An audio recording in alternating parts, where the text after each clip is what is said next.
রবীন্দ্রনাথ তার চৈতালি কাব্যগ্রন্থে 4টি সনেট সংকলিত করেছেন।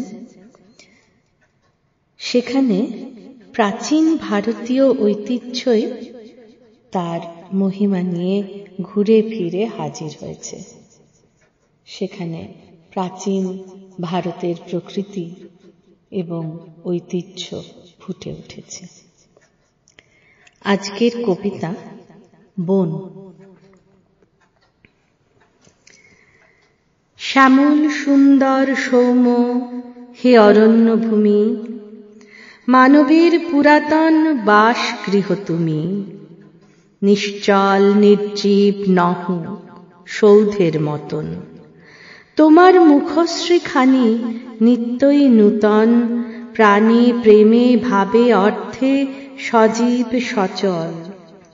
তুমি দাও ছায়াখানি, দাও ফুল ফল, দাও বস্ত্র, দাও শয্যা, দাও স্বাধীনতা। নিশিদিন মর্মরিয়া কহ কত কথা, অজানা ভাষার মন্ত্র বিচিত্র সঙ্গীতে গাও জাগরণ গাথা। গভীর নিশীথে পাতি দাও নিস্তব্ধতা অঞ্চলের মতো জননীর পক্ষের। বিচিত্র হিল্লোলে কত খেলা করো শিশু সনে, বৃদ্ধের সহিত কহ সনাতন বাণী বচন অতীত।